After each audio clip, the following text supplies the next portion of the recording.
महमूद रशीद साहब हमें पंजाब से ज्वाइन करेंगे और सईद गनी साहब हमें सिंध का मौक़िफ़ देंगे। अच्छा जी, बिल्कुल जी। सबसे पहले तो हम महमूद रशीद साहब से ही बात करेंगे। महमूद रशीद साहब से ही बात कर लेते हैं। अच्छा ये बताइएगा सबसे पहले तो कि पंजाब मुल्क का सबसे बड़ा सूबा है और यहाँ बल्दियाती इंतखाबात होना चाहिए भी है, इंतहाई अहम होगा। तो इस तरफ हुकूमत की पेशरफ्त काफ़ी सुस्त नज़र आ रही है और पूरी हमने एक डिटेल दी है। तो क्या बुनियादी जमहूरियत की बहाली आपका एजेंडा नहीं रहा, जो इमरान खान साहब का बहुत बड़ा दावा रहा है? जी यही समझा जाए अब। मेरा ख्याल है जी हुकूमत ने इस पे बहुत पेशरफ्त की है और हम नए इंतखाबात करवाने चाहते थे, लेकिन सुप्रीम कोर्ट ने रेस्टोर कर दिया जो पुराने बल्दियाती अदारे थे। 31 दिसंबर तक उनकी मुद्दत है।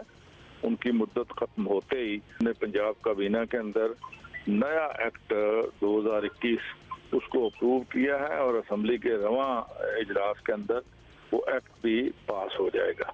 लिहाजा पंजाब हुकूमत हर लिहाज से वो लोकल गवर्नमेंट के इंतखाबात करवाना चाहती है और ये नुमाइशी इंतखाबात नहीं होंगे। 140A कॉन्स्टिट्यूशन का जो आर्टिकल है उसके जो ट्रू स्पिरिट के मुताबिक एक इंतहाई बाइख्तियार मुकामी हुकूमतों का निज़ाम इस एक्ट के तहत वजूद में महमूद साहब, जो नई कानून साजी आप करना चाह रहे हैं उसमें काफ़ी कुछ मुख्तलिफ भी है, तो क्या हुकूमत के तमाम इत्तेहादी मुत्तफ़िक़ हैं इससे? असेंबली में एकजहती नज़र आने का इम्कान है? जी मैं समझ रहा हूँ कि ये एक हिस्टोरिकल एक्ट होगा और इसमें हमारे तमाम इत्तेहादी ऑन बोर्ड हैं। उनके जो तहफ़्फ़ुज़ात थे वो दूर कर दिए और अब ये कंसेंसस के साथ आज कैबिनेट के अंदर ये अप्रूव हुआ है। अच्छा, पंजाब से तो हम एक और सवाल भी हैं हम आपसे पूछेंगे, लेकिन Saeed Ghani Sahab meanwhile has joined us. Ghani Sahab ने भी हमें ज्वाइन किया। सईद गनी साहब, आपसे ये पूछना चाहेंगे कि इलेक्शन कमीशन की जानिब से सिंध हुकूमत को आखिरी मौका दिया गया है कि वो 30 नवंबर तक बल्दियाती इंतखाबात की मुकम्मल तैयारी करके बता दें, तो क्या इन 2-4 दिनों में, अब इतने ही रह गए, ये हो जाएगा? आपको लग रहा है यू आर ऑन पॉइंट है? सिंध हुकूमत पहले से इस पे काम कर रही थी और मैं ये बात बार बार कह चुका हूँ कि सिंध वो वाहिद सूबा है जिसने बल्दियाती इदारों की मुद्दत पूरी करवाई है, बावजूद इस हकीकत के कि कराची जैसे बड़े शहर में, हैदराबाद जैसे बड़े शहर में पीपल्स पार्टी की अपोजिशन से ताल्लुक़ रखने वाले MQM के मेयर्स बैठे हुए थे। हमने उनकी जो मुद्दत थी वो पूरी करवाई। उसके बाद KPK में इलेक्शंस नहीं हुए हैं। पंजाब ने तो वो जो हशर किया वो आपके इल्म में है, सुप्रीम कोर्ट की वायलेशन की उन्होंने। बलूचिस्तान में इलेक्शंस नहीं हो रहे हैं। हमने इलेक्शन की तैयारियां की हैं और अब हम डिलिमिटेशन से कहा इलेक्शन कमीशन ने, और उससे पहले जो मामूली एक तरमीम करनी होती है डिलिमिटेशन के लिए वो हम करके इलेक्शन कमीशन को दे देंगे, उसमें कोई इशू नहीं है। और उसके साथ साथ उस कानून के अंदर भी कुछ तरामीम है जो प्रपोज किए हमारे कुछ जो हमारी कमेटी थी उसने, और वो भी उसमें हम शामिल कर लेंगे। तो मैं नहीं समझता कि सिंध हुकूमत की किसी भी एक्शन की वजह से बल्दियाती इंतखाबात में कोई ताखीर होगी। अच्छा गनी साहब, आपने KP और पंजाब का जिक्र किया, माशाल्लाह वहाँ भी नहीं हुए, यहाँ भी नहीं हुए, तो हुए तो कहीं भी नहीं। और एक आम तासुर यही रहा कि जिस तरह सारे नॉन सीरियस हैं, आप लोग भी बज़ाहिर नॉन सीरियस हैं इंतखाबात, बल्दियाती इंतखाबात कराने में। ऑलरेडी इसकी वजह यह है कि लेट बहुत हो गए हैं। क्या वजह समझते हैं ये इतनी लेट हुई है सिलसिला? ये चीज़ किस वजह से हुई? किसकी जिम्मेदारी होगी इसमें?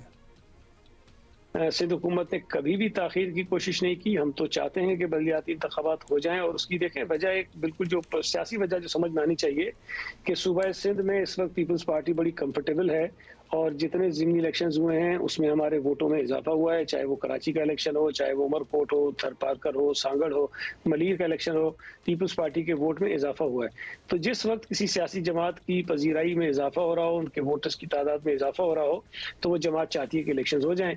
तो हमारे पास इलेक्शन को डिले करने का कोई सबब नहीं था। मैं नहीं समझ आता कि तासुर क्यों लिया जा रहा है कि हम इंटरेस्टेड नहीं थे। हम थे, लेकिन मुतनाज़ा सेंसस की वजह से इलेक्शंस नहीं हो पा रहे थे। अच्छा गनी साहब, आप हमारे साथ हैं, एक सियासी सवाल भी हो जाए। PTM ने अपना प्लान दे दिया, हुकूमत मुखालिफ मुहिम को फैसला कुन मरहले की जानिब ले जा रहे हैं, ये उनका कहना है। तो हुकूमत तो पीपल्स पार्टी को भी नहीं बख्श रही, लेकिन PP का ऐसा कोई हुकूमत मुखालिफ प्लान नजर नहीं आता। तो क्या पीपल्स पार्टी अब इलेक्शन का इंतजार कर रही है, उससे पहले कुछ करने का इरादा नहीं है? क्या सोचा है?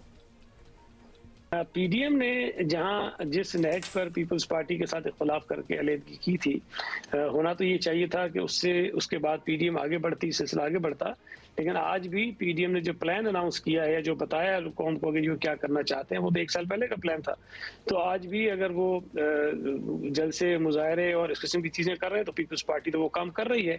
हमारा इख्तलाफ सिर्फ कबल वक्त जो है असेंबलियों से इस्तीफों पे था, और वो मैं समझता हूँ कि वक्त ने साबित किया है कि हमारी जो एतराज़ था वो दुरुस्त था। हमने पार्लियामेंट के अंदर पीटीआई की हुकूमत को ज़्यादा सख्त टाइम दिया है, उनको तंग किया है, उनको तकलीफ में डाला है, उनको मुश्किल में डाला है। और मैं ये समझता हूँ कि पार्लियामेंट में जब आपके पास रास्ते मौजूद हों हुकूमत को टफ टाइम देने के लिए, तो हमें वो इख्तियार करने चाहिए। अच्छा गनी साहब, आप तो कह रहे हैं कि आप लोग तैयार हैं। पंजाब से भी पूछ लेते हैं। महमूद साहब, आप कितने तैयार हैं? आप कोई हतमी तारीख दे सकते हैं? पंजाब में कब होंगे बल्दियाती इंतखाबात? देखें, अब ये गेंद इलेक्शन कमीशन की कोर्ट में होगा। 31 दिसंबर को ये अदारे खत्म होने के बाद ये जो इलेक्शन का प्रोसेस है, इसमें डिलिमिटेशन है और फिर उसका एक तरीकाकार है, उसमें ऑब्जेक्शन हैं, अपीलें हैं। मेरा ख्याल है कि इलेक्शन कमीशन जो है वो शायद अप्रैल में इंतखाबात का इनेकाद करवा सकेगा इन कानूनी तकाज़ों को पूरा करने के बाद। आपकी बात तो से लंबा ही प्लान लग रहा है वैसे। महमूद साहब शुक्रिया, सईद गनी साहब आपका भी शुक्रिया। लेट्स सी, ये वो बात है कि जब ये चांद चढ़ेगा ना तभी देखेंगे, तभी यकीन करेंगे, तभी मानेंगे, क्योंकि ये अभी चांद चढ़ नहीं पा रहा है किसी भी सूबे में कहीं पे भी। A lot remains to be seen.